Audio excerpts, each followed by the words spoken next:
Let me, without further ado, let me introduce our speaker, Professor Lincoln Mitchell, who has been, I know I sent you some brief bio notes. He has been at Columbia University for many years. He has 3 degrees from Columbia, including a PhD. And he grew up and still spends much time in San Francisco, where he actually is this morning. So it's a little early for him.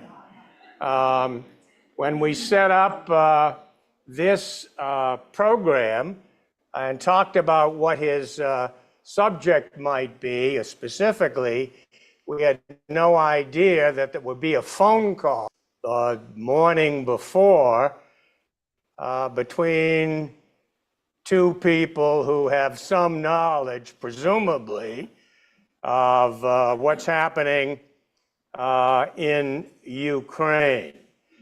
So just briefly, Lincoln has spent much time in Russia over the years, and has worked in surrounding countries. He's also a student of the of politics in this country, has written extensively and spoken extensively on many of the issues of the day. I'm delighted that he's available to talk to us, and I'm sure we'll be interested in his comments. So, Lincoln, we thought you'd talk about whatever you think is appropriate with regard to Ukraine and Russia, and whether we'll ever see the end of this. And then perhaps at the end, we'll save some time for some questions. Great. And just how long do you want me to talk for? I was not 100% clear. So how long should my comments be? Okay. Oh, well, first, thank you, Maynard. How long? Yeah. Oh, I'm sorry. So, I don't know, 3.5 hours is pretty good. Okay. Like a speech. So how's 15 to 20 minutes? Great. Perfect. Well, thank you for inviting me, Maynard. It's a pleasure to be here. I would push back a little bit. I don't think a call between Trump and Putin is 2 people who know a lot about the war in Ukraine. I think it's 1 person who knows a lot about the war in Ukraine. But the timing of that call with regards to this discussion is important because it does get us focused a little bit. And one thing that call, first of all, there's a little bit of a Charlie Brown and the football and Lucy dynamic here. The media being Lucy and the football, and the American people, to a great extent, being Charlie Brown, where we're told this time Trump is going to be different, right? This time he's going to really hold Russia's feet to the fire. I was in a meeting virtually, because I'm out here in Washington last week, where someone from the Trump administration was telling us how, Trump understands this conflict now, and he's going to take Ukraine's side, and, because so many people are desperate to believe that. But reality doesn't flow from what we're desperate to believe in. Reality flows from reality. And so to back up a moment here, what that call should remind us is that if you want to understand foreign policy, the foreign policy of the United States today, and I certainly understand why people wouldn't. It's not a cheery topic. It's not something that many of us can directly impact, and it's just going to get us angry. But nonetheless, I'm going to assume that if you're in this room listening to me so far, you're curious about that, or you're interested in that, and you want to understand it. The first thing you have to understand is that the United States of America, that the world knew from 1945 to 2015, no longer exists. I'm going to rephrase that. The United States, I'm not going to rephrase it, I'm going to repeat that. The United States of America that the world knew from 1945 to 2015 no longer exists. And that's a tough thing to process, It's something we don't want to believe. But the evidence of that is too overwhelming to ignore. We can't just pretend like things are normal, or that a little bit in the first term, we had this kind of unstable, unhinged president, but we had a State Department that was functioning, the offices were functioning. That's not true anymore. And the rest of the world has to respond to that, has to react to that, and are often doing that in ways that are really not good for the United States. Europe is clearly realized it is no longer dependent on the United States, it no longer can depend on the United States, and it's crafting its own way in foreign policy, and that affects a lot of things, right? The next time, I don't know, Poland needs to buy weapons, they're going to think long and hard about buying them from the United States as opposed to another country who they have a better relationship with, who won't tariff them. But let me explain a little bit more what I mean by that kind of big picture statement. Since the formation of NATO, Article 5 has been a bedrock of global security for the United States. Between us and over time, a growing number of our allies, the world understood that if you attack a NATO country, you are attacking the United States. And what that meant was not just greater security for those countries, but it meant a more stable, wealthier world for the United States, for us to get even wealthier and for us to kind of multiply our power. We benefited from those alliances. During the first Trump administration, there was a lot of talk. Will the United States leave NATO? Will the United States end NATO? Today, there's none of that talk. And the reason there's none of that talk is because NATO has effectively ended. When NATO existed, when NATO was important for the United States, we didn't threaten NATO allies, and we've threatened two of them so far. Canada, obviously, and also Denmark because of Greenland. Threatening to attack a NATO ally is something that effectively means NATO is over, when the most powerful country in NATO does that. And I would urge you to not laugh off Trump's comments about Canada. The Canadians certainly aren't, and they track very well with what Putin was saying about Ukraine beginning in early 2021. We all know what happened a year later. So while it's unlikely to shrug it off, it's not just potentially getting it wrong, but it's leads you to not understand the foreign policy consequences of this correctly, because Canada is responding to these threats and not by becoming our 51st state, which parenthetically, if it ever happened, would end the Republican Party as we know it, because there'd be a huge block of votes for any Democratic nominee for anything for president. Not only have we threatened two NATO countries, but ask yourself, if Russia invaded Estonia today, now, you might say that we never should have agreed to this Article 5, which is the mutual defense. We never should have agreed that if according to American law, an attack on any NATO country is the same as attack on Chicago or Oklahoma or something. Nonetheless, if Russia attacked Estonia, Lithuania, even Poland, which is a big country today, does anybody think the United States would come to their defense? I don't think anyone does anymore. And therefore, I don't think Russia does anymore. And that changes our role in the world. That makes the world much, much more dangerous. When Russia invaded Crimea back in 2014, when John Kerry was the Secretary of State, he said to Putin and to publicly, do not put a single Russian troop on NATO soil. Now I know Obama has been criticized for his Syria, but John Kerry made a very clear red line and a very clear threat to Moscow. And Russia heard that threat and did not put a single NATO troop on American soil. Joe Biden, when he was president in 2022, did the same thing.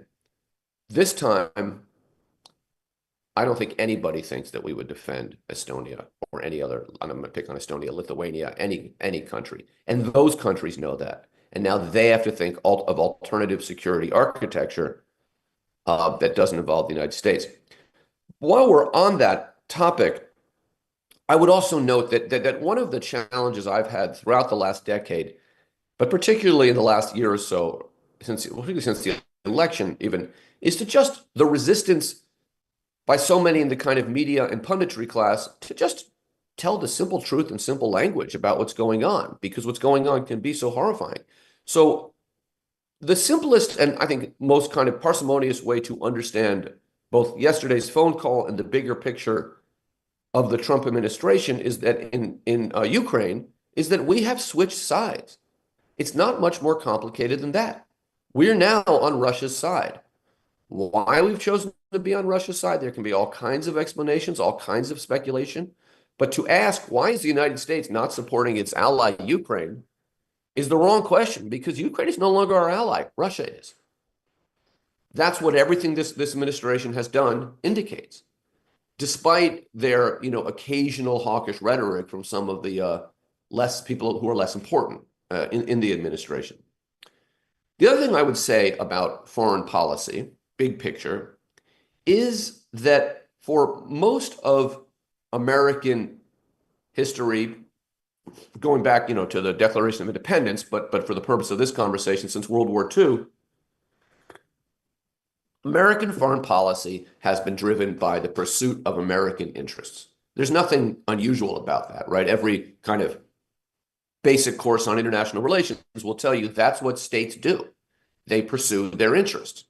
Now, any a little more advanced course on national security and international relations will tell you that it's not so much that states pursue their interests, it's that in some states they pursue their interests, and in other states the leader pursues his interests. And in most states it's a combination, right? So if you think of a typical American president, in foreign policy, they are both trying to conduct foreign policy to the best of their ability and based on their preferences, further American interests. But they're also trying to do things that get them reelected, right? No American president, or very few American presidents, are going to make a foreign policy decision that they think is going to cost them reelection or cost their party the next election if they're not eligible. We used to limit how long a president can stay in office. It's not clear we're going to do that anymore. But this is different, right? This is a president that is pursuing his personal interest. So, and this is really different than in the past. So in the first Trump administration, it was kind of understood that for a foreign country to get favor from the United States, you had to hire, a lobbyist who was close to Trump. You had to stay at Trump Hotel. You had to do all those things that were sleazy, but in some respects, a difference in degree, not of kind, from previous presidents. If you wanted to get to Bill Clinton or George W. Bush or Barack Obama or Joe Biden or George H.W. Bush, it was always good to hire a lobbyist who was close to the president. That's why Roger Stone and Paul Manafort and those guys made so much money in the 80s. The difference now is that if you want to get close to Trump, you have to buy, if you're a foreign power, you buy Trump meme coin, which is a complete grift. You give Trump a plane, which will end up costing the taxpayers here hundreds of millions of dollars, and you just kind of flatter him. So foreign policy is no longer driven by American interest, around which there can be and always has been great debate, right? Not all Americans agree or ever have agreed on what's in America's interest, but the general pursuit of America's interest as perceived by the president and the leadership was always what drove foreign policy. That's not true anymore. The other thing I would say is that during this period from 1945 to 2015, which includes, the entire Cold War, as well as the decades after, about the first quarter century following the end of the Cold War, the United States, of course, was a very wealthy country. We had for most of that time, I think, the most powerful military in the world. I mean, there were moments when the Soviets had a very powerful military, but overall, the most powerful military in the world. We are still a wealthy country. We still have the most powerful military in the world. The Secretary of Defense is trying to change that because he's having an ideological focused military rather than one that is meant to keep the American people safe or pursue American interest overseas. It's more important to, take down Jackie Robinson's photograph in the Pentagon. That was eventually restored, but that's just an example. But the most valuable asset we had was our stability. The United States was a country where every foreign power knew that if we had an alliance, we would honor that alliance, no matter what happened in the next election. Foreign powers and foreign individuals understood that the United States was a good place to park their money, right? Which meant we had more money coming in. We had the best universities in the world, which means which meant that for many years, the best and the brightest who could get here to study to contribute to our economy. But now the United States, and at the core of that was our stability. Now the United States is no longer stable. It's essential to understand that. There is a narrative in the media that goes something like this. If X happens, we'll be in a full constitutional crisis. And then X happens, and they say, you know, if Y happens, we'll be in a full constitutional crisis. And then Y happens, and then Z happens, you get the point. Whenever you hear someone saying we're approaching a constitutional crisis, walk away from the conversation. Because that's that person's way of saying, I'm too scared to really address and really focus on what's going on. It's already that bad. As Maynard mentioned, I've worked in many, many countries. One of the things I did in many more countries than I can remember right now is I would be asked by the United States government to go in and do a political assessment. What's going on in this country? What are we concerned about? What are the potential threats to our national security? How is this alliance? All of that. And if you were asked to do that for the United States now, you would conclude and walk away saying this is a very unstable country. And you would not rule out state collapse. You would not rule out violence. Well, we've had a lot of violence. And you would not rule out some kind of civil conflict. And the rest of the world knows that. And the problem is, well, that's a problem in of itself. But a big part of that problem is that, you know, when Trump won the first time, and then Biden came in in 2020, he went around in 2021. He went around and he told the world, "We're okay. We're not. We had that weird aberration with Trump, but it's okay now." And many countries believed it, kind of. But now we have Trump again. And what that means is that any country and the rest of the world and the markets and the businesses all understand that even if we get nice president, you know, I don't know, pick your name, Buttigieg, Warnock, Booker, it doesn't matter. The threat of the MAGA movement coming back is always going to be there. And parenthetically, based on what we know of history, regimes like this one do not leave power simply because they lose elections and rarely allow free and fair ones. The rest of the world knows that. As Leonard Cohen wrote, everybody knows that you've been faithful, give or take a night or two. And I'm not a relationship expert, but if you've been faithful, give or take a night or two, you've not been faithful. And similarly, a country that's been stable, give or take an administration or two, has not been stable. And that's now the United States in the 21st century. And I just want to wrap up here, because I think I'm already at 15 minutes or so, but I want to make one kind of final comment, just more of a, well, anyway, that I'm not saying that the United States between 1945 and 2015 was perfect. I think we did a lot of dreadful things in foreign policy. I think we were responsible for the deaths of hundreds of thousands of people. We stumbled into many, many wars that were both stupid and bad for us and much worse for the countries where we did it. We supported coups. We did all those things, but we also did a lot of things right. We supported our allies. For much of the last 30 years, between 1991 and 2015, the people who believed in democracy and wanted democracy turned to us, and we helped them. We helped consolidate democracies in many corners of the world. In peace processes, people knew the United States might have a side, but they could also be an honest broker.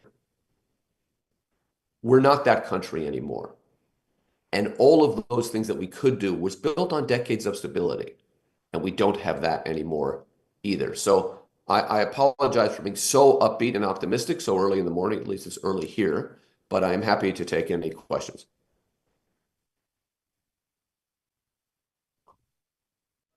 For your upbeat presentation. Are there questions from anyone here? Let me ask Lincoln, what's your take on the kind of short to midterm follow-up to the phone conversation? There's no incentive for Putin to do anything other than what he wants to do.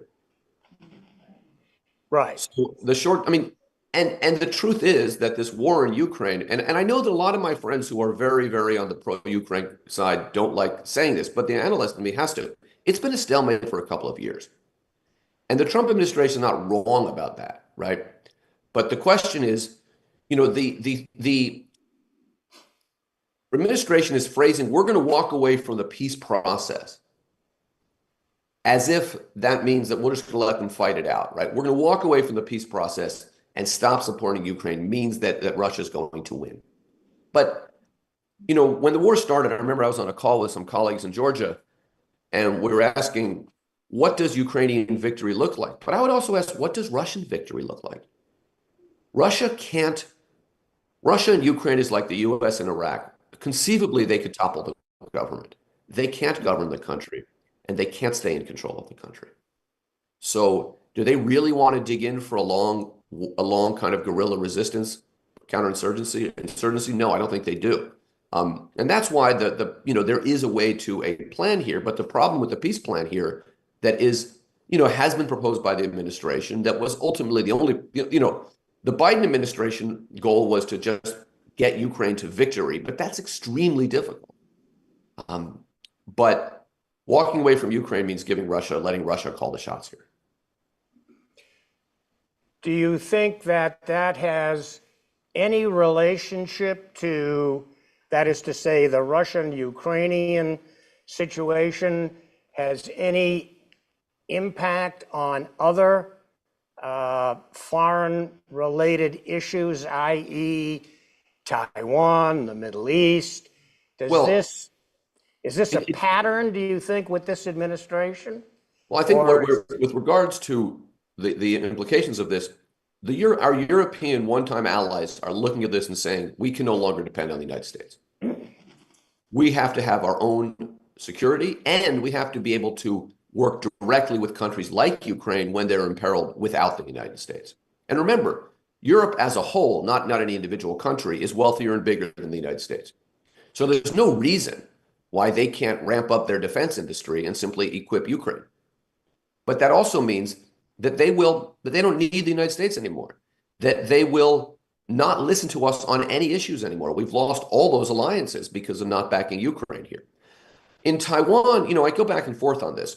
My first thought during the Biden administration, this was a very clear lesson to China, saying, do not invade Taiwan. Look what American equipment and advisors are doing to Russian equipment and advisors, because from the beginning of the war, the next 18 months or so, the Russian military was getting devastated.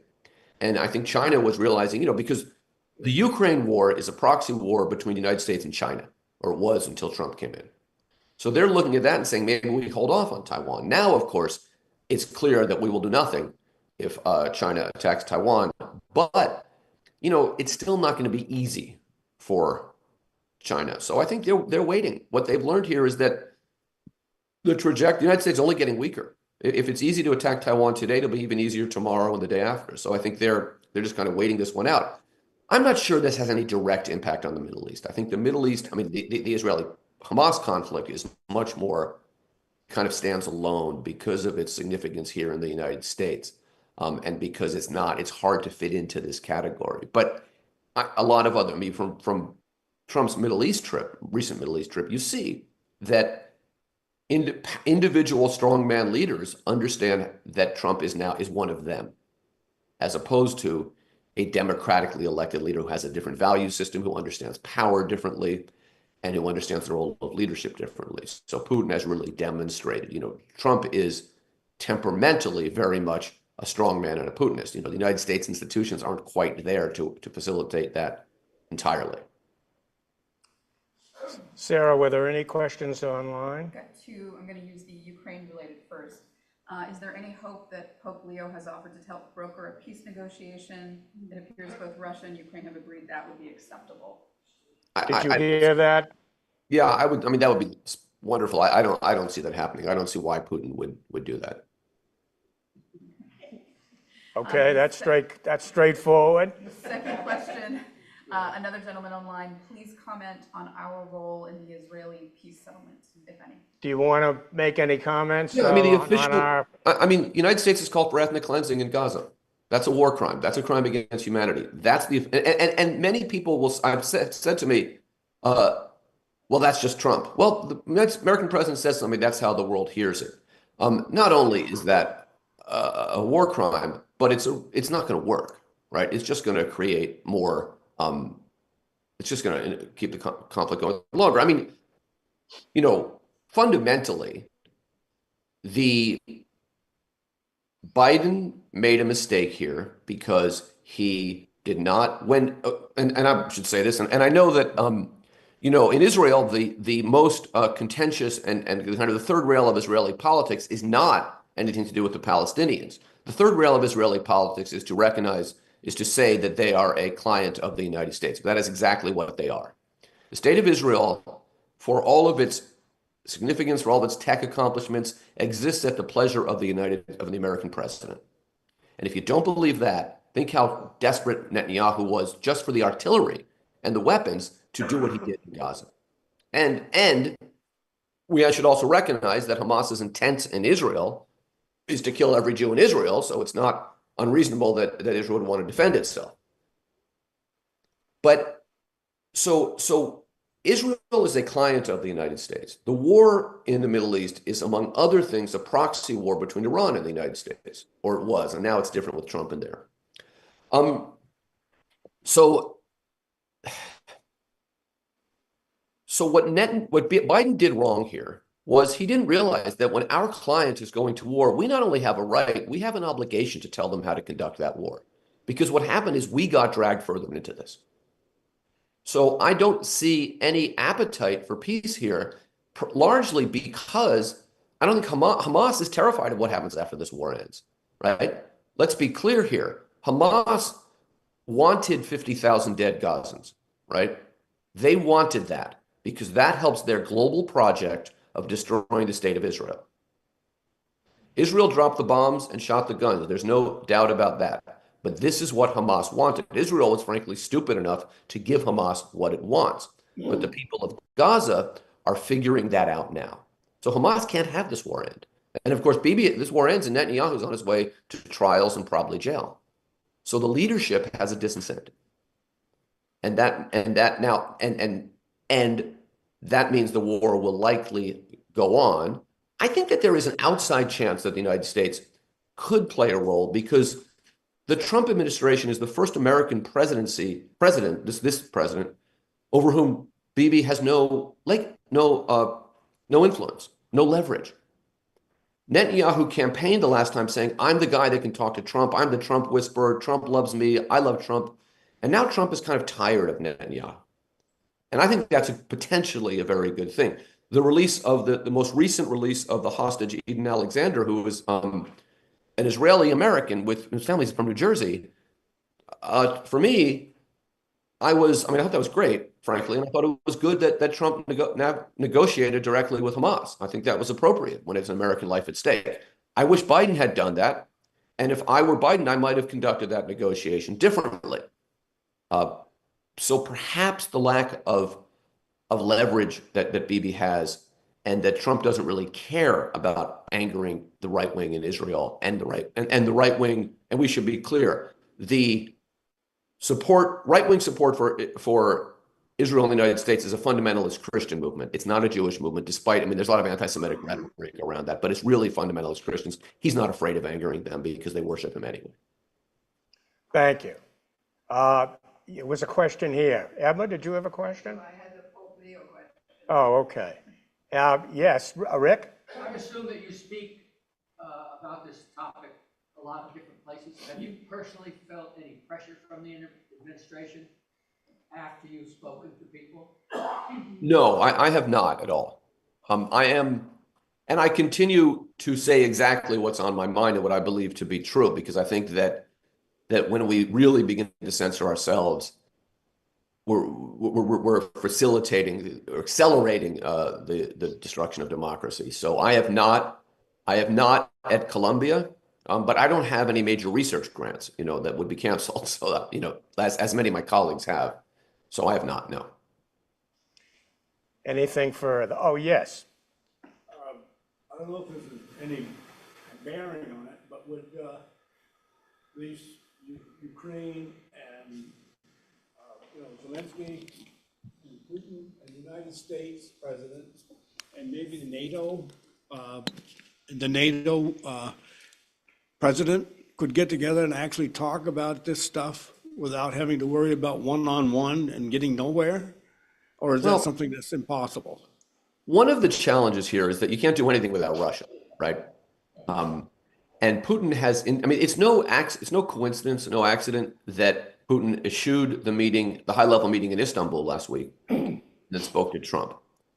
Because Putin has always wanted to negotiate this directly with the American president. And the problem with that, and the reason for that is clear. In Putin's mind, Ukraine's not really a country. And he leads a superpower. So he should negotiate with the other leader of the superpower, which is the American president. In reality, Ukraine is a country, and when two countries are at war, the leadership, or if not the leadership, then, foreign minister, but equal levels need to be negotiating with each other. There is a role for outside powers like the United States, like some of our NATO allies, in negotiating this, but without the main players at the table, you're not going to get anywhere. And also, most of our NATO allies, think of our powerful NATO allies, France, United Kingdom, Canada, Germany, they're on a different page from us. NATO is no longer united here. That's what I was kind of suggesting earlier. And that puts Ukraine ultimately in a much weaker position because Putin knows that the United States doesn't have Ukraine's back anymore, which was always, and I think we should recognize both the extraordinary valiance and heroism of the Ukrainian people and the Ukrainian military, and that without American support, this war would have been over by March 1st of 2022. Both those things are true at the same time. Yes, in the back. You may have partially already answered this, so with the shakeout and the new reality of what NATO is, how well do you think, or what's your assessment of how well Europe is going to be able to withstand Russia? Did you hear that? I didn't hear the last part. Well, the question was, how well, I think, do you, with regard to NATO, will the Europeans be able to collect themselves and basically step up to their task here? That is, I mean, I'm not to be that's up to Europe, but I think they can. I don't think we should assume they can't. Europe is wealthy. Europe has, I mean, J.D. Vance made this comment of, these countries that haven't fought a war in 40 years, but countries like France and England have pretty sophisticated militaries.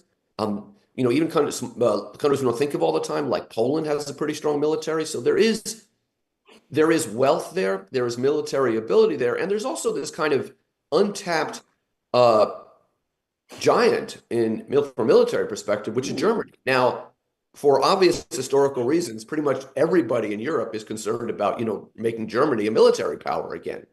And certainly, in some kind of deep cultural level, I am too, right? Some deep kind of a primal level, I am too, for obvious, reasons. But they can do this. I mean, I forget which European leader said, let's be clear here. We're 450 million Europeans are asking 330 million Americans to help 60 million Ukrainians protect themselves from 130 million Russians, right? Europe has the wealth. The politics are difficult because there's no one, president of Europe, the way there is one government of the United States, but it's doable. And if it were to happen, it would be very bad for the United States because now we would really be a secondary power despite what would still be the strongest military in the world. Sarah? We've got an online question, a request. Comment on the atmosphere at Columbia University and the attack on academia. Do you have any thoughts on I have a lot of thoughts. what's happening at Columbia? Or I mean, the atmosphere, I'll answer that in two parts. The atmosphere is rough. I mean, the students are upset. There is a widespread, there remains a lot of kind of just a kind of a culture of anti-Semitism and a culture of denying anti-Semitism.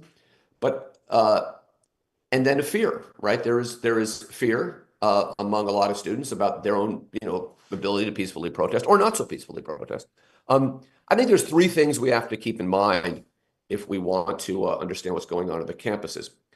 The first is that this has nothing to do with anti-Semitism.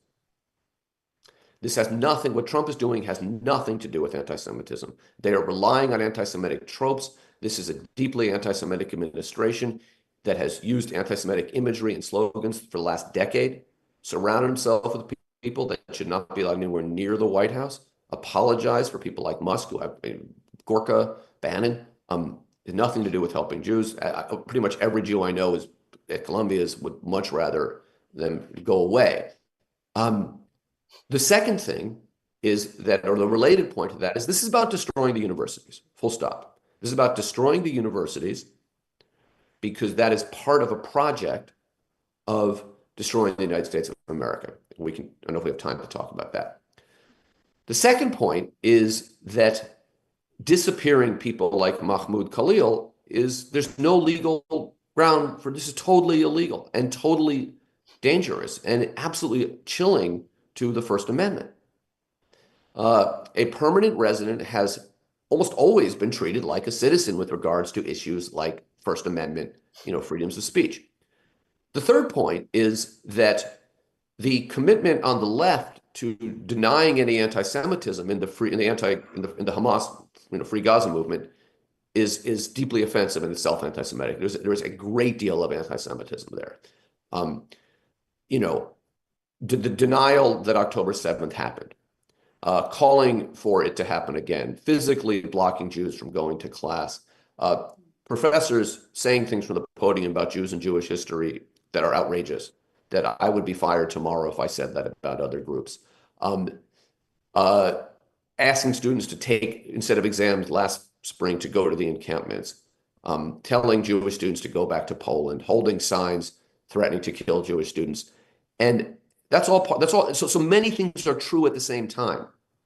And the university, I don't think, has handled this particularly well. I don't think they have understood that we have to have a high tolerance for First Amendment rights, because even though it's a private school, we kind of have to. And on the other hand, when individuals do things, there have to be consequences for those individuals instead of blanket, let's suspend everyone in the encampments, which is a terrible idea, or let's bring in the police then. I'm not saying when you occupy buildings, ultimately you have to bring in the police, but for the encampments, you don't. And we should remember that Columbia, unlike a lot of colleges and universities around the country, when you bring in the police, you're bringing the NYPD. You're not bringing in the Middletown, Connecticut Police Department of 7 25-year-olds. You bring in the NYPD and they do things their way. And I don't think the previous 2 presidents ago was quite aware of that. Well, I want to thank Professor Mitchell for his very interesting and I think comments and thoughts, and for getting up at this hour to chat with us. Thanks so much, and we very much appreciate your time and effort. And thank you again, Lincoln, and perhaps if you're available from your busy schedule, maybe we'll ask you to come back again and talk further about some of these very difficult issues. My pleasure. Thank you so much. See you later, everybody. Thanks. Well, I think one thing is for certain. I wasn't certain what he would say, but he seems quite positive about his positions, and whether you agree or disagree, I think they are certainly worth considering. So I think what I'd like to do is take a break here for 10 minutes or so, and then come back and pick up from where we left off. This class was in the syllabus, was supposed to be about domestic issues, but I wanted Lincoln to talk about his particular specialty, and I think there are a number of other points we can make before we move on to what's going on in DC. And so let's take a 10-minute break, and we'll come back and resume. Thanks.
the matters at hand.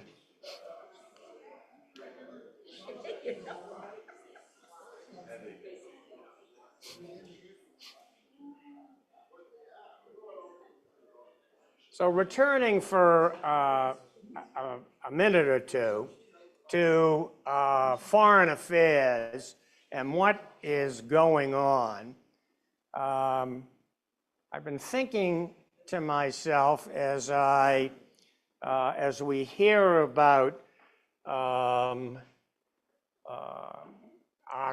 conduct of foreign policy, to the extent that I guess it is conduct, no matter what adjectives we choose to put with it.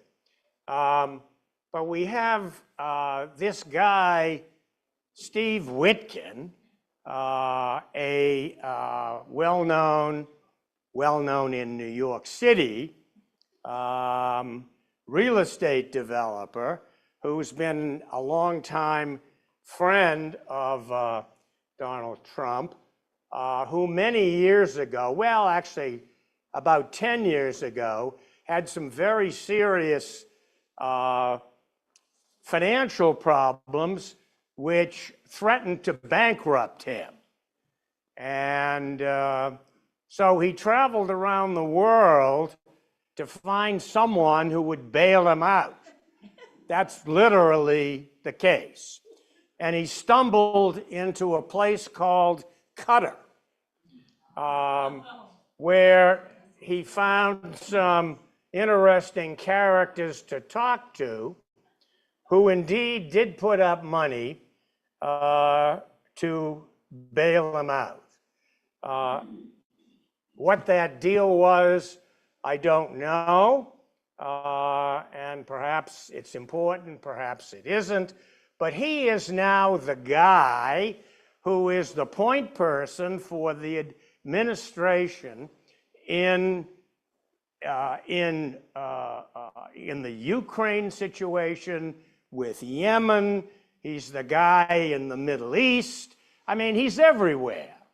So I said to myself, who is this guy? And I thought back, and a name suddenly popped into my head. And I said to myself, Steve Witkin is no Ralph Bunche. How many of you remember Ralph Bunche?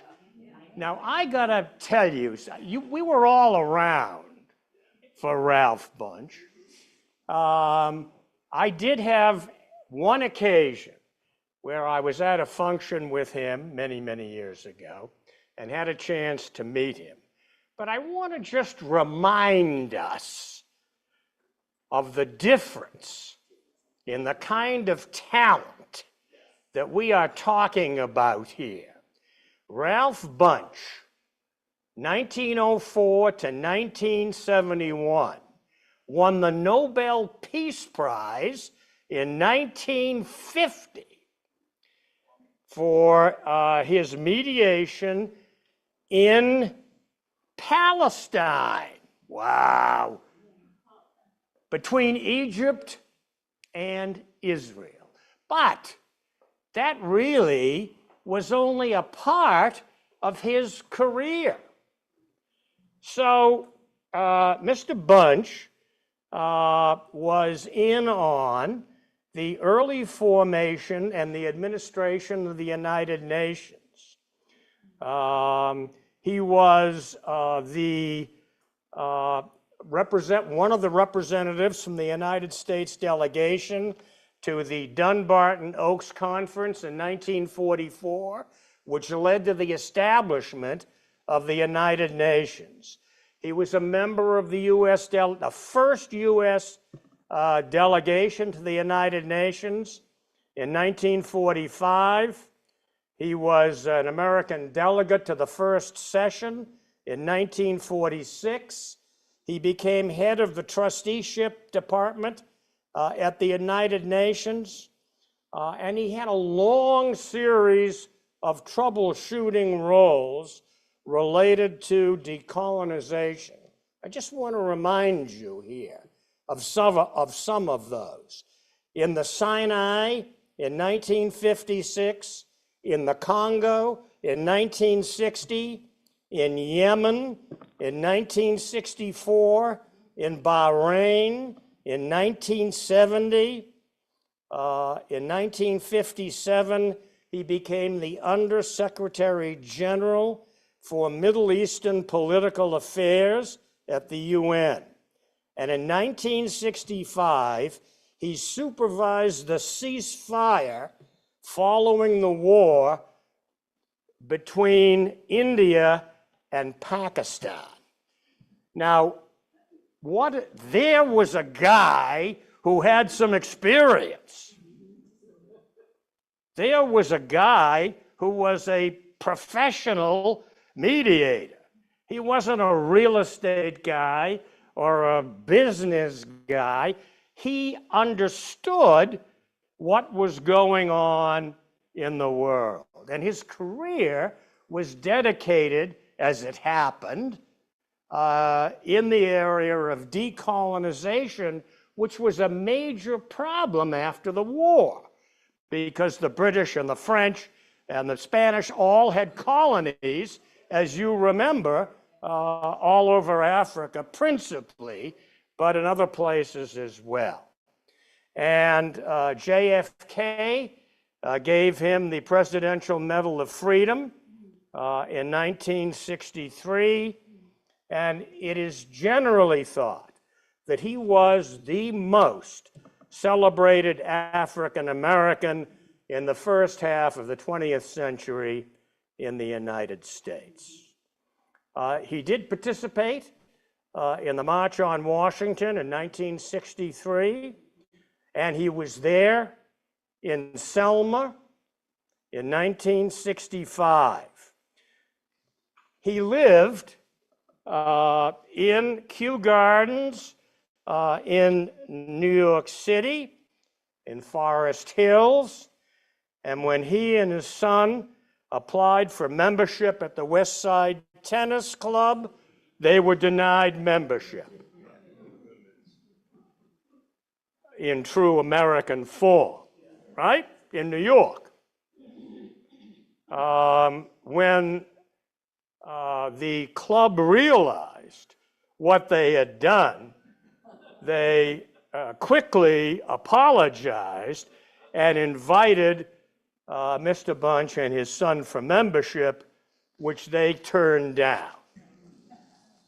And it's interesting, he also turned down appointments from President Truman and again from President Kennedy in DC, because that city was segregated and he had no desire to serve down there. So I think, you know, a memory of Ralph Bunch, I think at this time, is not inappropriate. And I think that we have a situation where we have a uniquely unqualified State Department.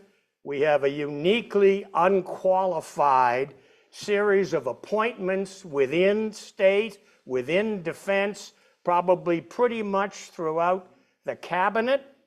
I spoke to a friend of mine who has a position, significant position, in the Pentagon just this past weekend. And he told me in his group that virtually the entire senior staff of his group had taken early retirement. Dozens of people gone overnight. And I'm sure his group was not the only group. So we are seeing a flight across the federal government from many, if not most, of these agencies. And I think it is something that we will rue, perhaps sooner rather than later, because these folks will be literally irreplaceable. This particular person I was talking to is a person probably in their mid-40s to, and he said the people who were leaving were people who were up to, 10, 12 years older than he was. So these are people between 45 and 55 and basically wiped out.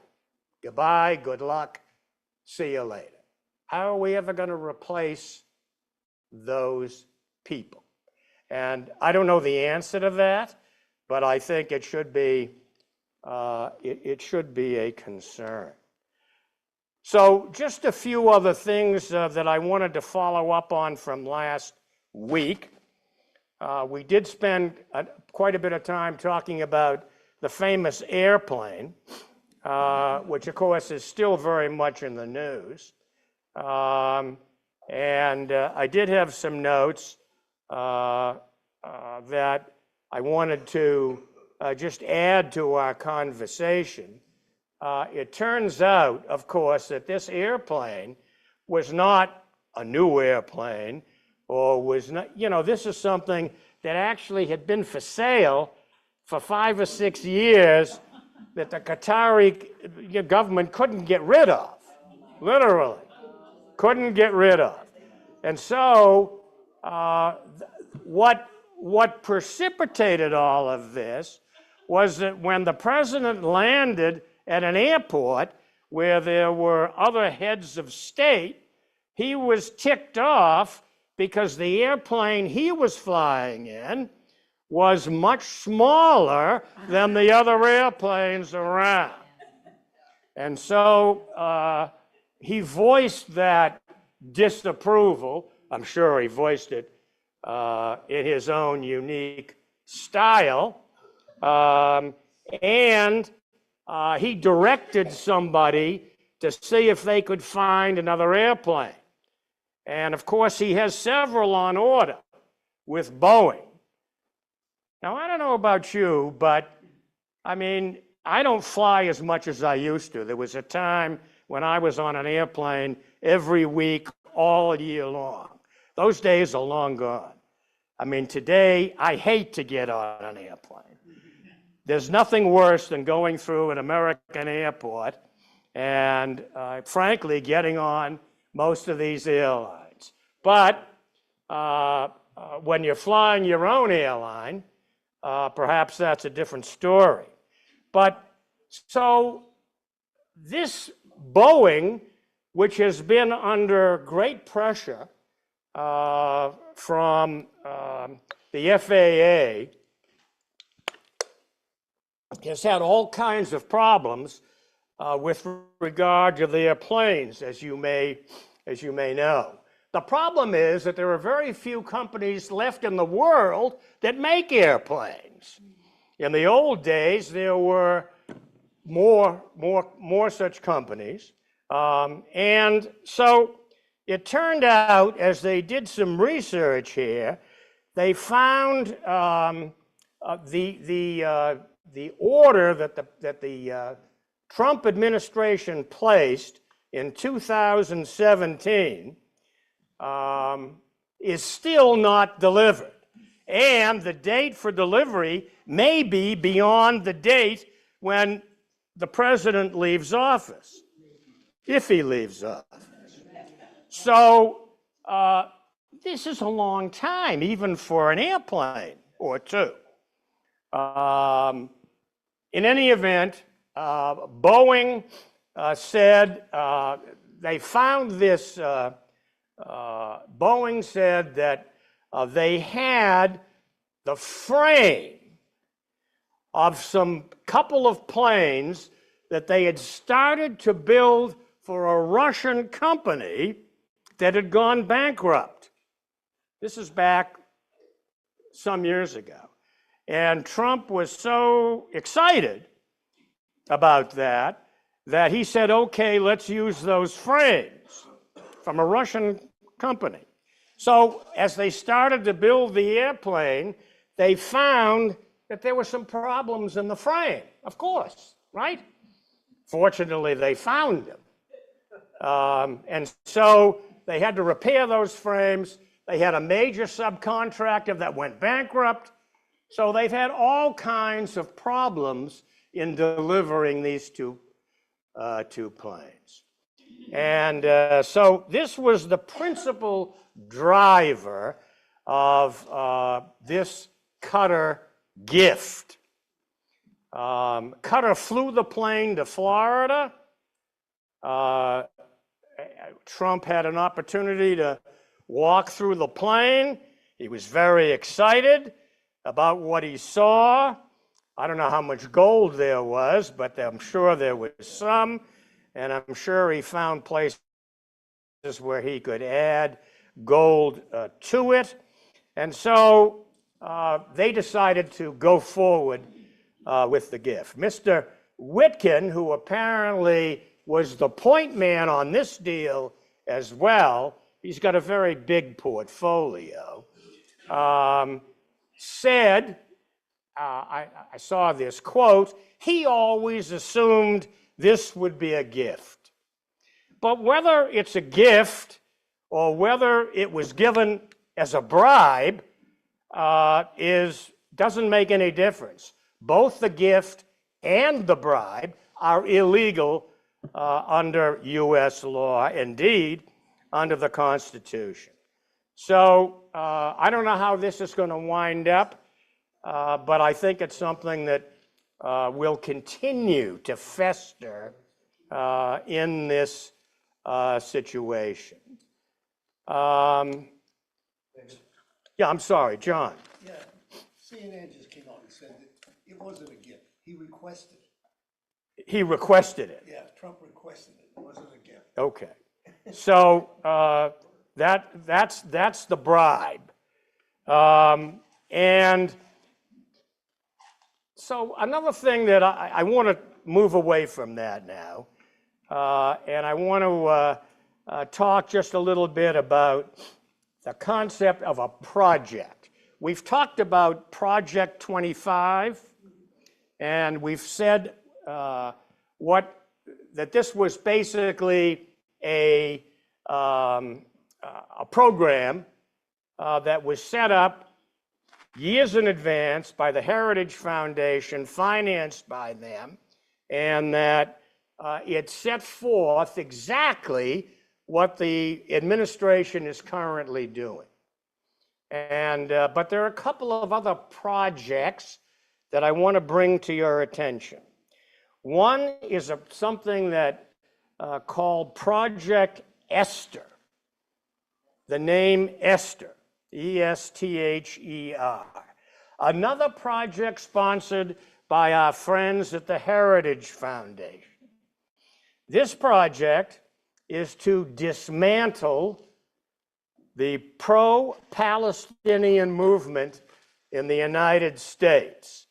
You heard Professor Mitchell say that this whole anti-Semitic trope of the Trump administration is a complete fake, and that basically there are few, if any, Jews, with the exception of Stephen Miller, who are associated with these projects.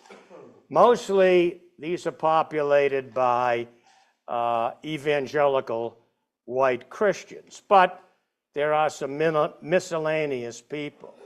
So the idea here is to focus on anti-Semitism on the left, not on the right, and that they are branding activists as a terrorist support network, and I'm now going to quote to you the language, so they can be defunded, deported, sued, fired, ostracized, and otherwise excluded from whatever organizations they are with.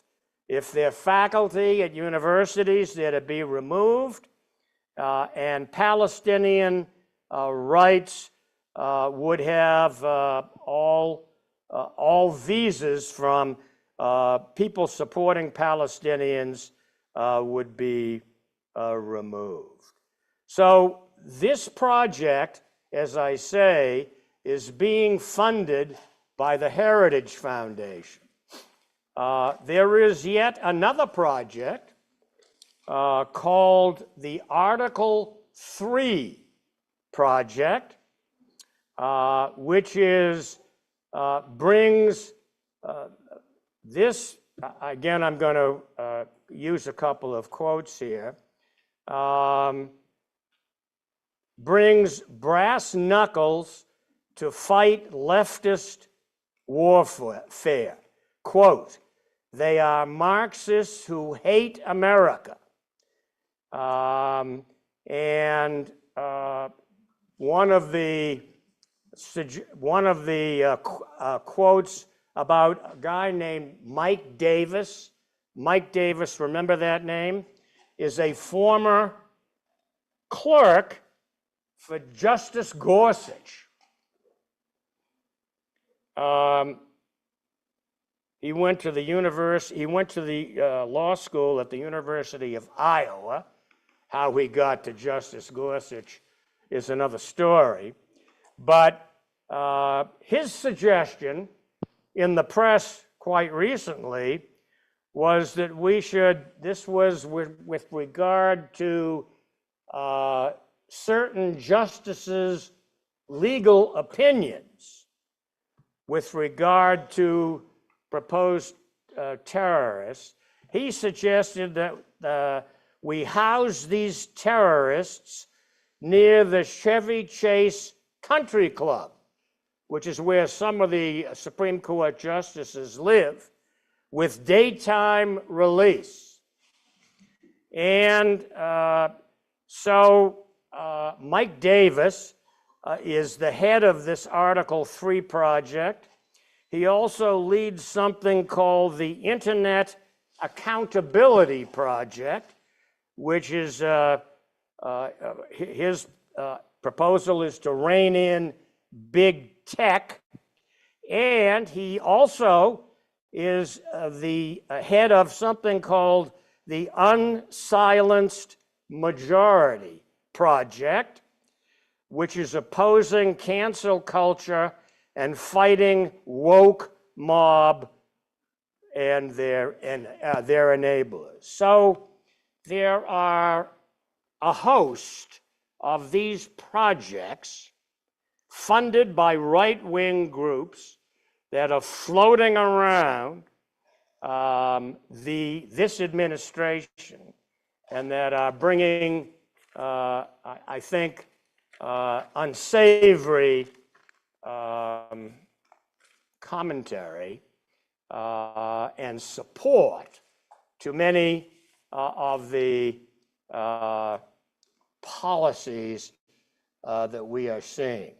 Now, we have several, this is just the third session. We've got 3 more sessions to go, and I had planned for them to be one on the judiciary and the courts, one to be on politics, and then kind of a summary session at the end, and that's still the plan. But I wanted to point out those particular so-called additional projects for your information. So moving along to some thoughts about what's happening today, actually literally today, but in terms of what's going on with our domestic policies. So we see, I think the House Rules Committee is meeting, is it tomorrow morning at 1 o'clock? Yes. A very convenient time for everybody, as they put together this big, beautiful bill, which is going to affect everyone. I assume that it's going to pass the House. There's all this talk about all this dissension between the right-wing people in the House and some of the more moderates. Those moderates are not moderates at all. They're just not quite all MAGA. They're a few degrees off. But basically, there is not a single soul on the Republican side of the House of Representatives who has the testosterone, you know what I mean, testosterone to stand up and say something about laying off 7 million people from Medicaid or firing them, and going forward with a reenactment of the Trump tax cuts from the last term, which are going to be proposed going forward. And I expect those will pass the House, and we will then be in the Senate. Now, I don't want to get too bogged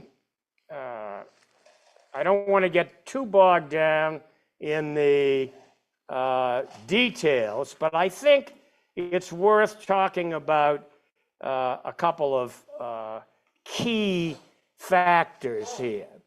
First of all, discretionary spending in the United States has gone down 40% in the last 50 years as a percentage of GDP. So 50 years ago, our discretional spending was 12% of the budget. This year, it's going to be just a little more than 6% of the budget. That means that non-discretional spending, that's to say Social Security, Medicare, debt payments, that number continues to rise. And it's also important to understand that the U.S. is far below average on democracies with tax, with income tax requirements. So if the U.S. taxed the population at the European Union rates, over the next 10 years, we would have an additional $36 trillion. Now, it is true that Europe is bigger.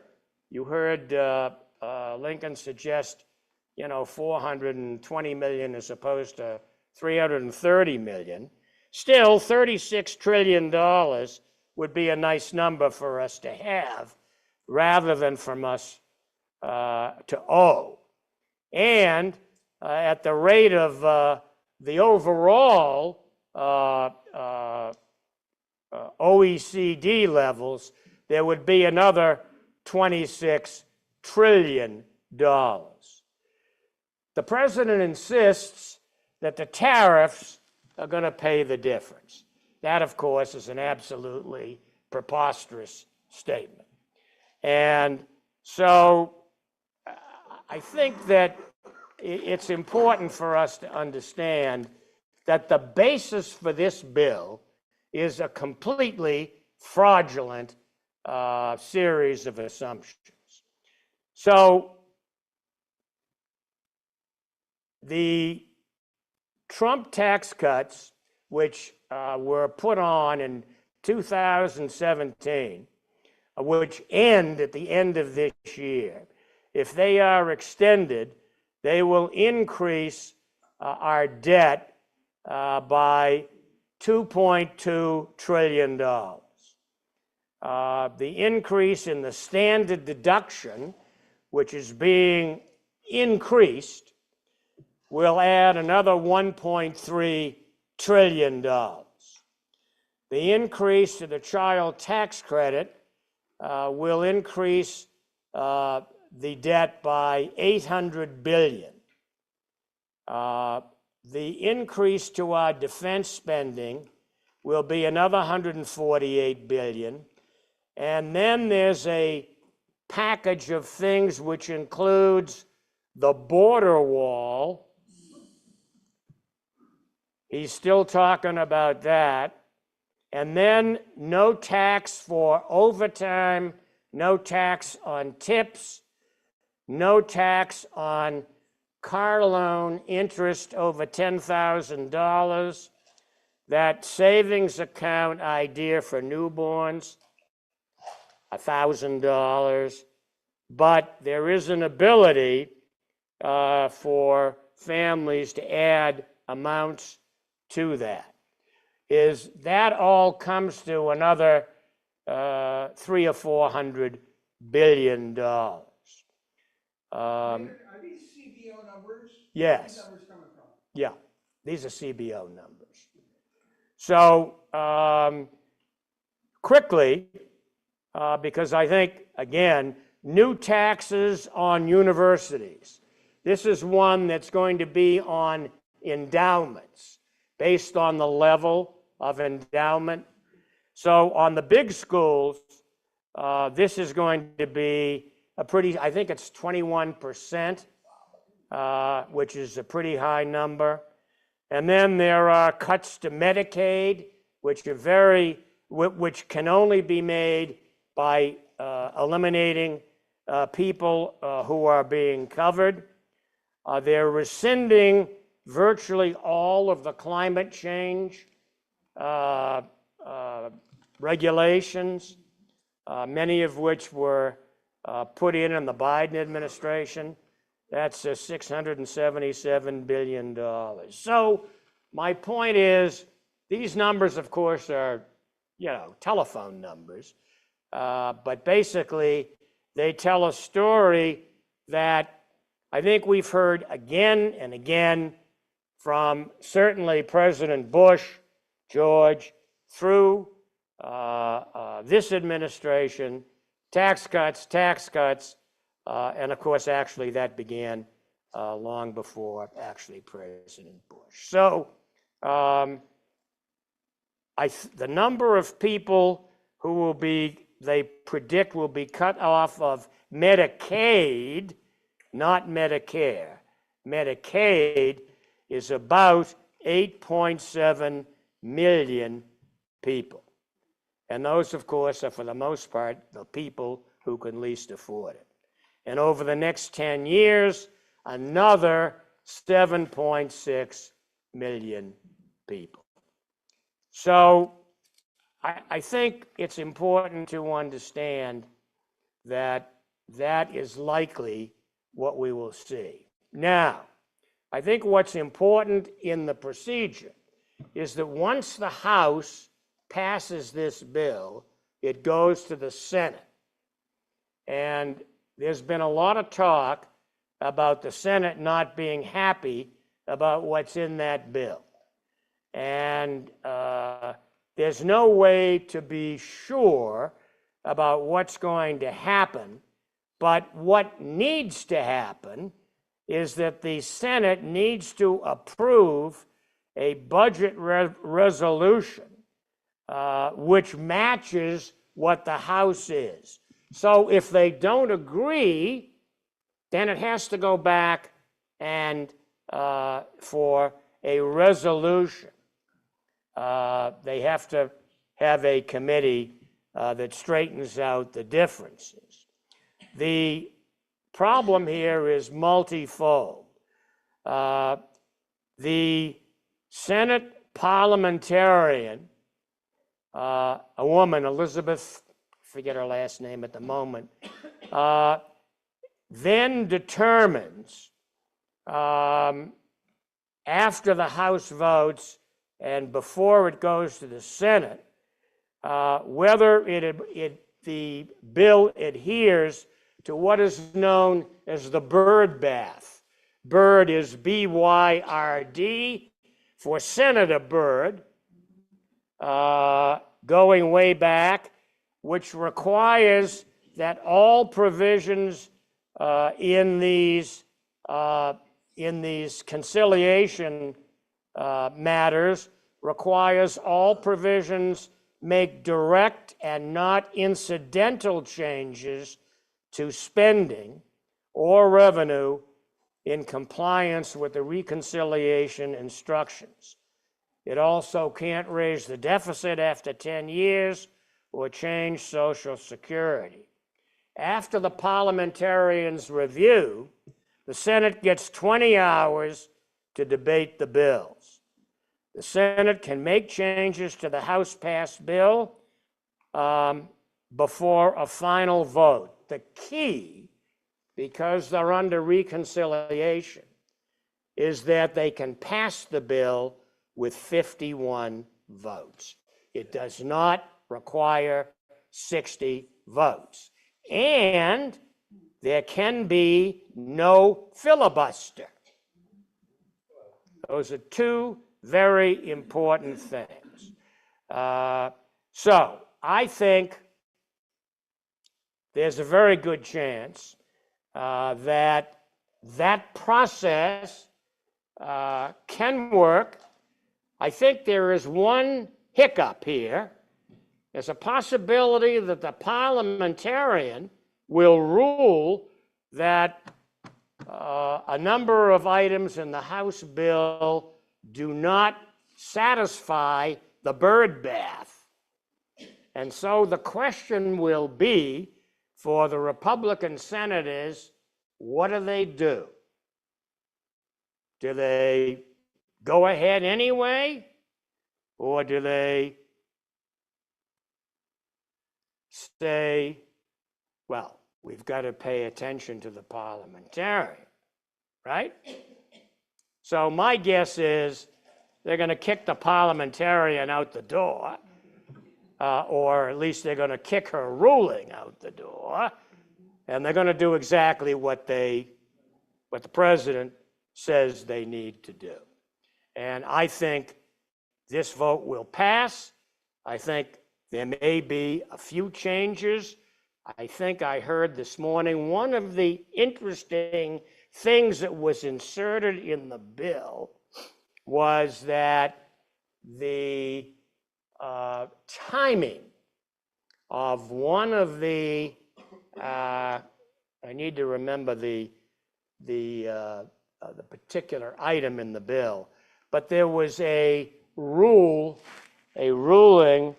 the timing of the, one of the key provisions didn't go into effect until 2029, which meant that it was going to be after the next election, the next presidential election.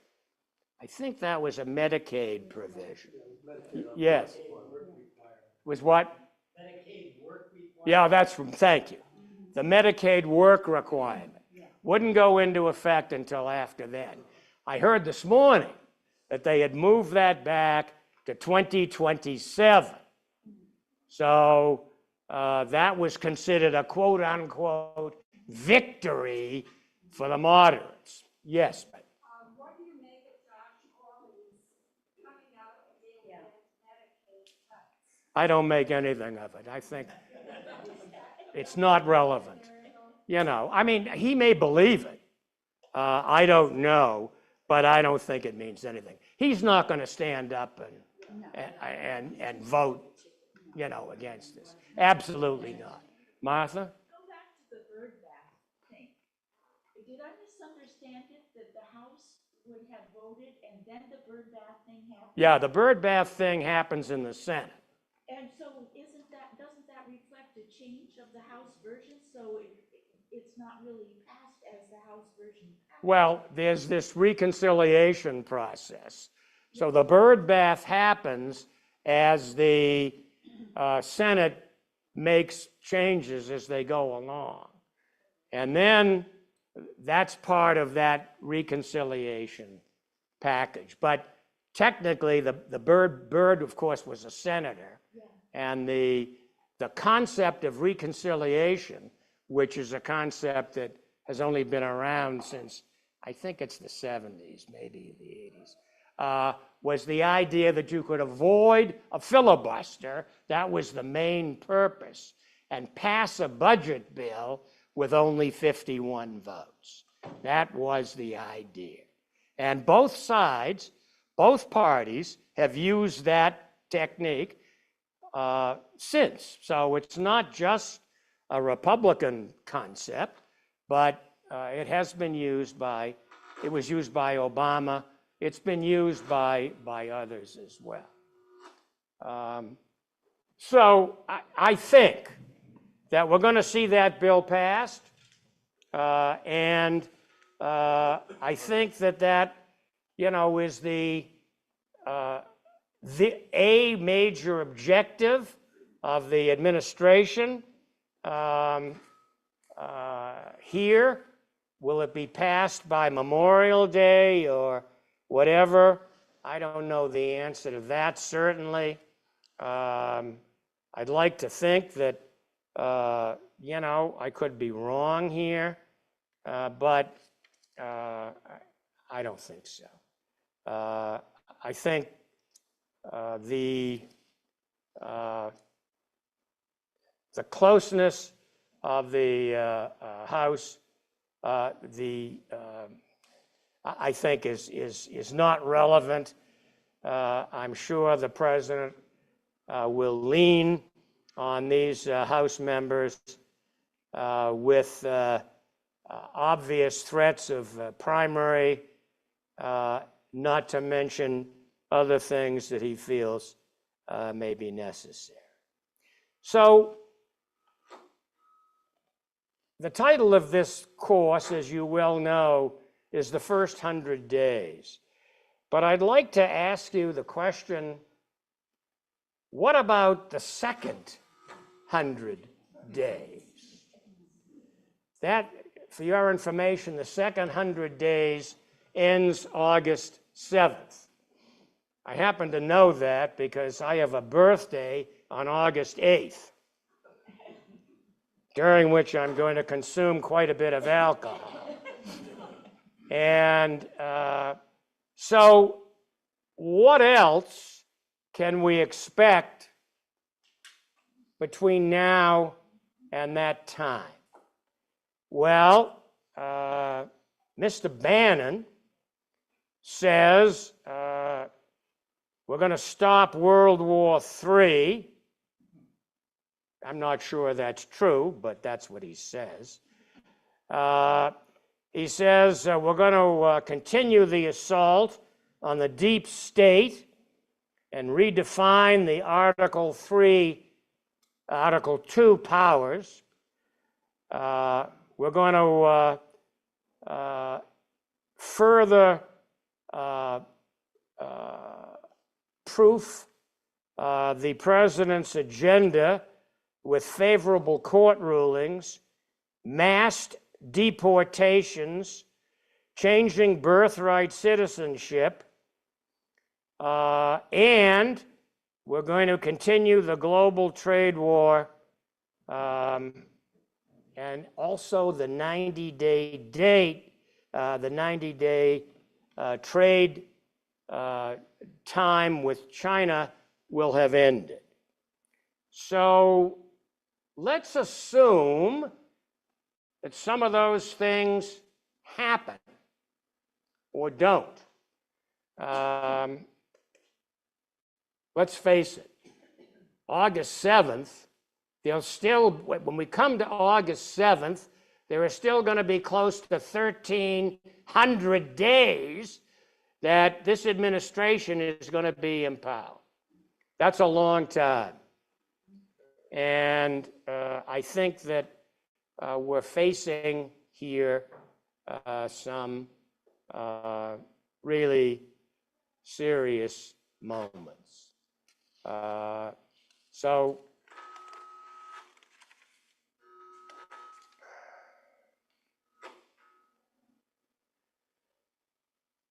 one of the things I'd like to ask you about here this morning is what's your take on these tariffs? We have the administration saying, I think actually this is a quote, "I am the store. I set the prices. If you want to shop here, you pay the prices." And then he goes on to talk about department stores. And of course, like many other things, he doesn't know anything about department stores. He probably has never been in a department store, not a real department store, maybe one or two over the years. But you know what's interesting, if you know anything about the retail business, you know what's happened to department stores over all these years. The department store is in huge decline. It's a dying breed. Now that's true for many reasons. The development of big box stores, which we see if you get off on in West Leb, online shopping, middle class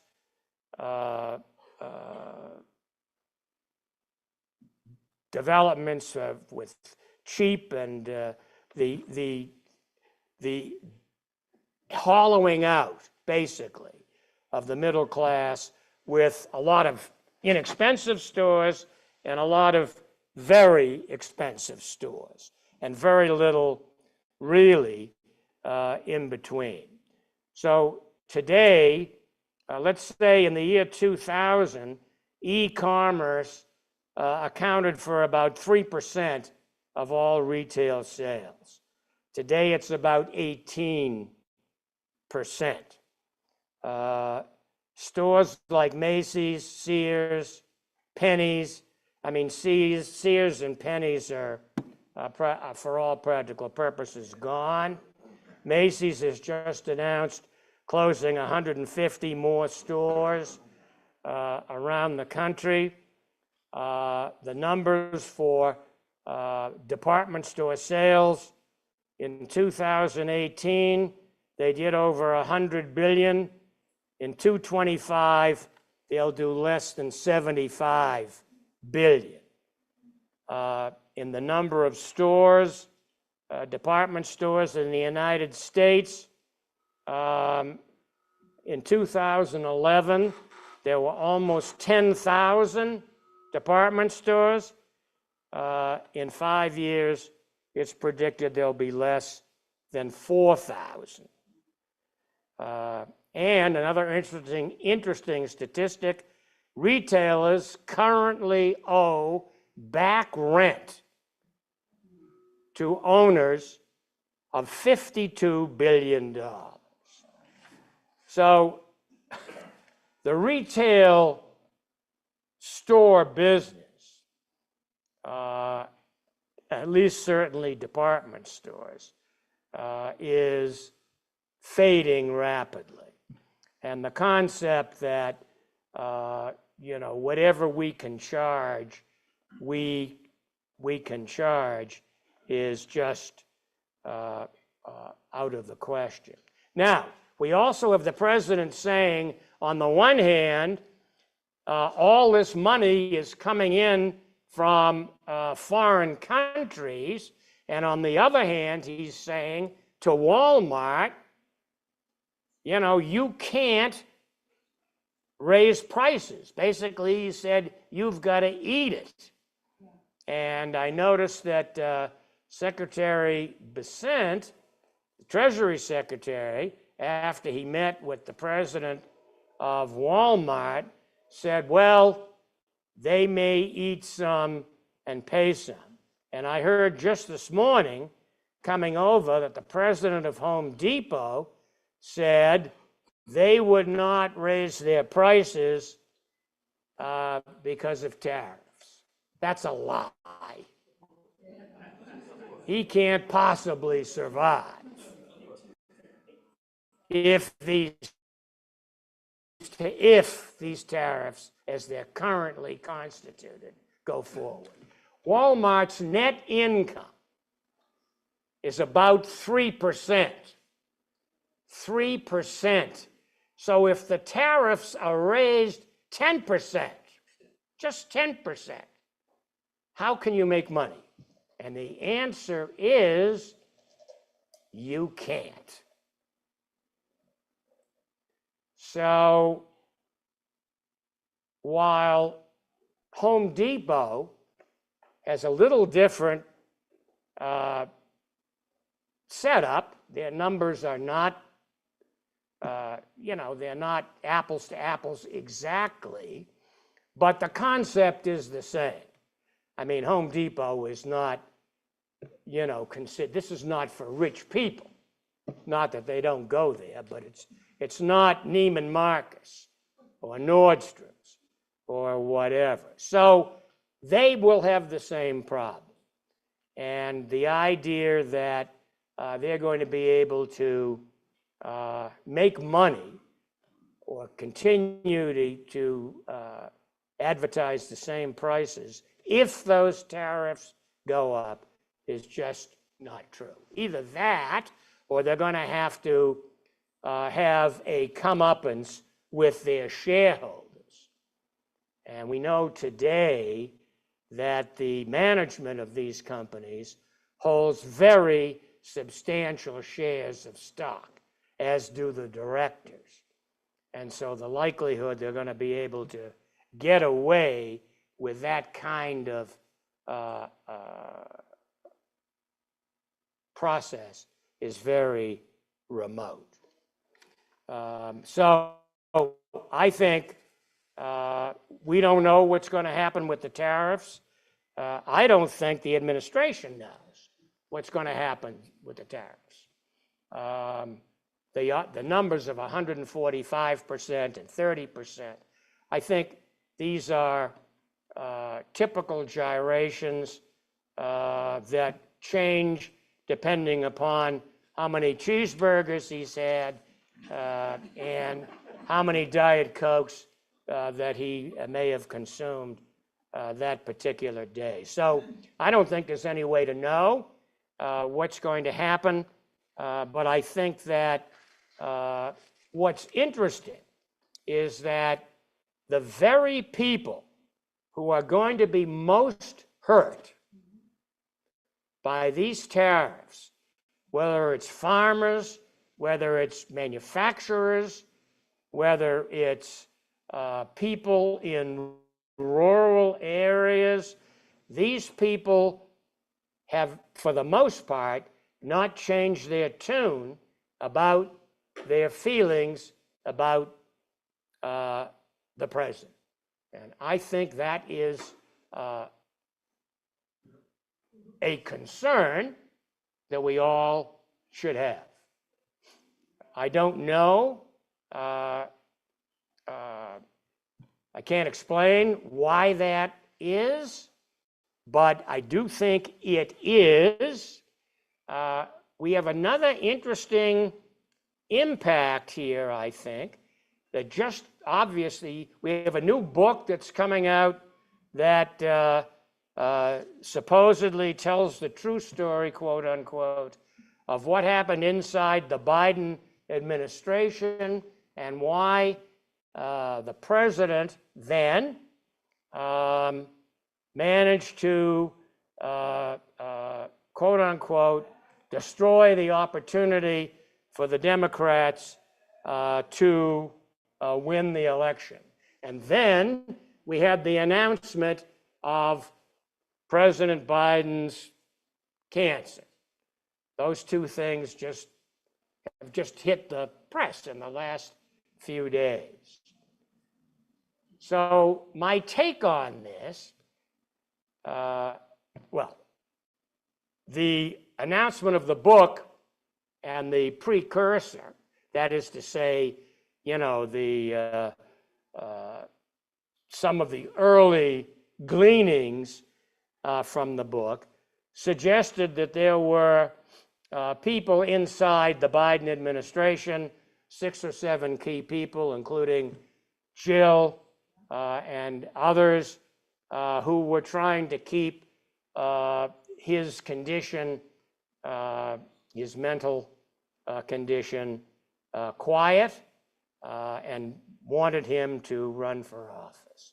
So my take on all of that is, I don't think that whether, given the fact that they were 2 plus years into the administration, before at least 2 years, I think. I don't think that opening up the presidency to a nationwide Democratic primary or supporting his vice president earlier would have made any difference in this race. Now, the second part of this is that now we have this whole thing about the cancer, when the tests should have been, when the tests were, all of that. And again, I don't know about all of the gentlemen in this room, but from personal experience and from those of a lot of people who I have known over the years, many people stop taking PSA tests long before they're 80 years old, long before. Of course, depending upon their family history, etc. It's not a, and listening to the physicians on television who have commented, I think the likelihood of, again, I don't know what the Biden family knew or didn't know, or when they knew it, but again, I think the fact that he might not have had tests earlier is not necessarily an indication that this was something that they just decided they wouldn't do. So, I mean, we're here. There's going to be a lot of noise. There is a lot of noise on this whole question. There will be a lot more.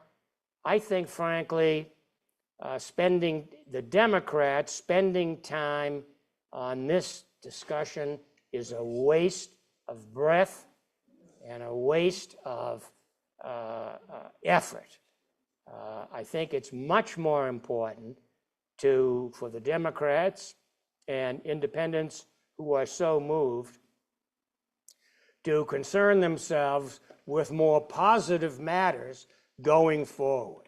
One of the great problems that we have here is that the opposition to what the administration is proposing and is doing is not doing an effective job. Yes, we are seeing demonstrations around the country. They are bigger perhaps in some places than others. I don't think it hurts to have them. I don't see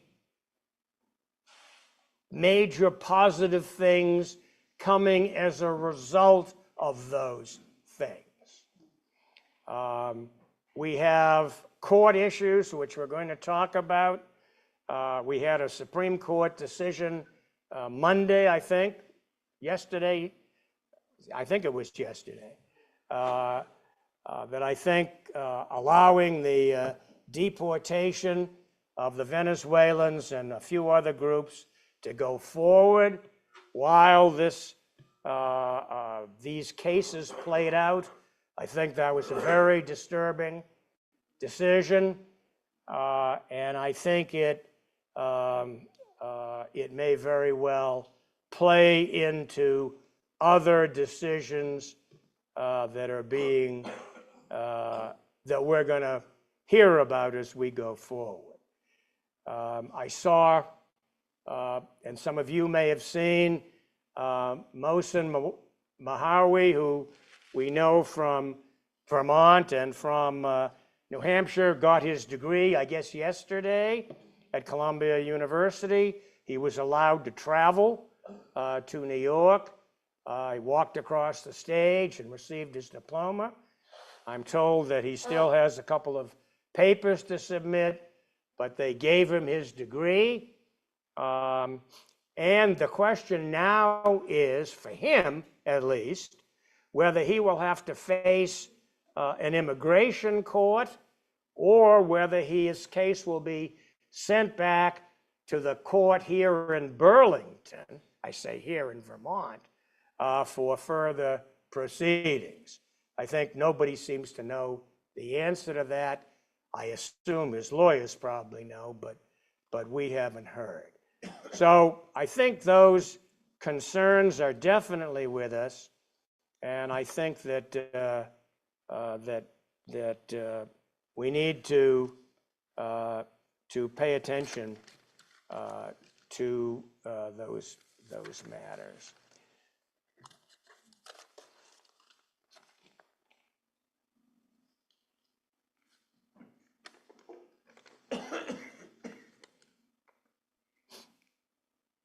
I did want to talk to you about another point. One of the major, well, one thing, of course, I did want to talk about was the credit rating downgrade by Moody's, which interestingly came years after the credit downgrading by the two other agencies. The S&P, Standard & Poor's, downgraded the U.S. credit rating years ago, and Fitch downgraded in 2023.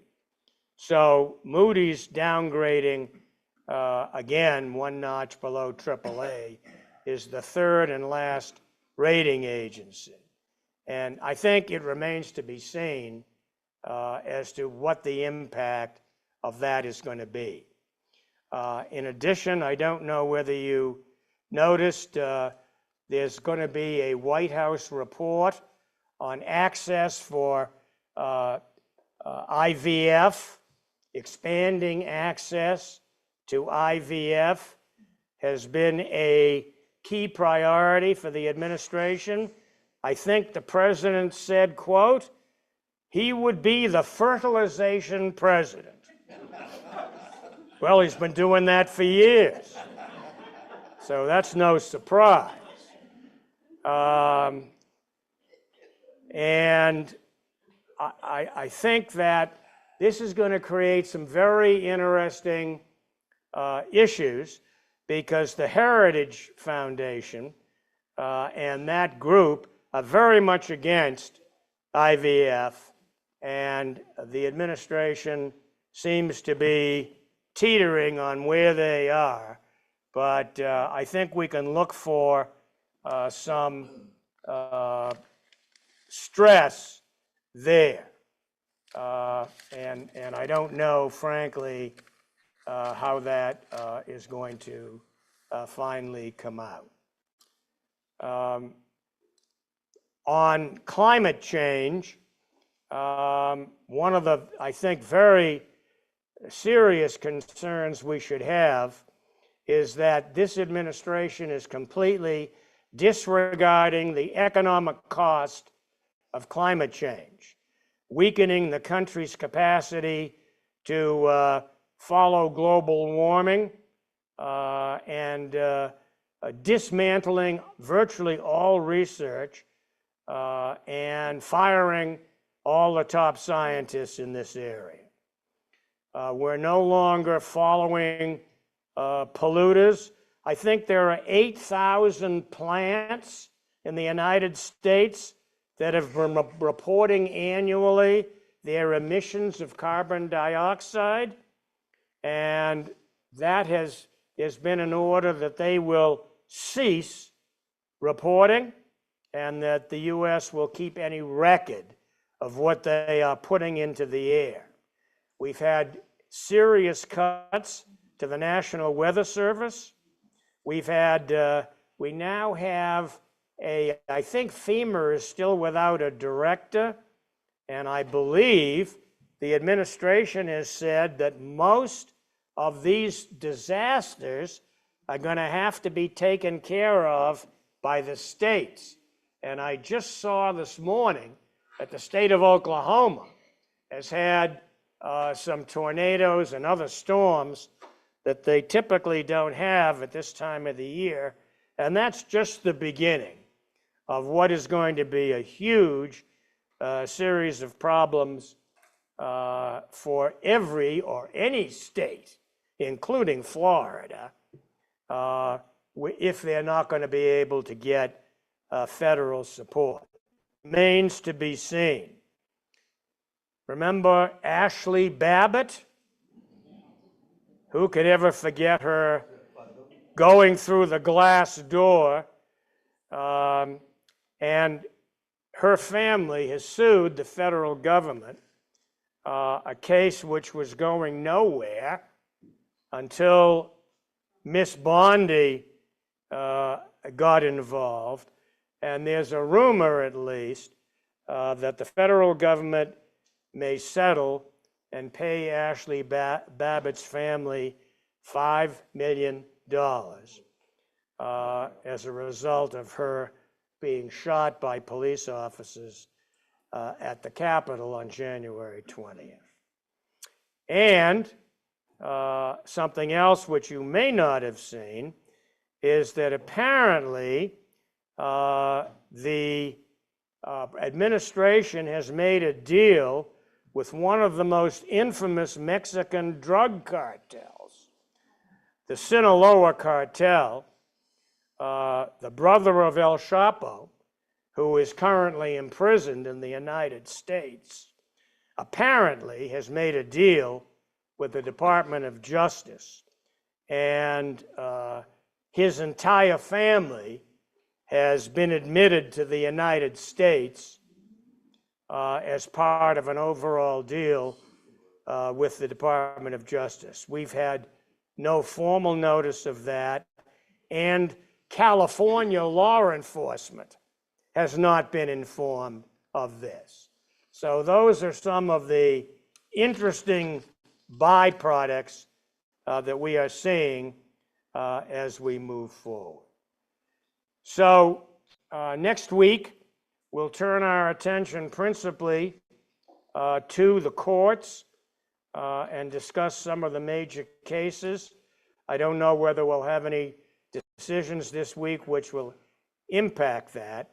And then the week following, we'll talk a little bit about who the candidates might be in 2026 and 2028 as we move forward. So I thank you very much for your attention, and I look forward to seeing you soon. Thanks.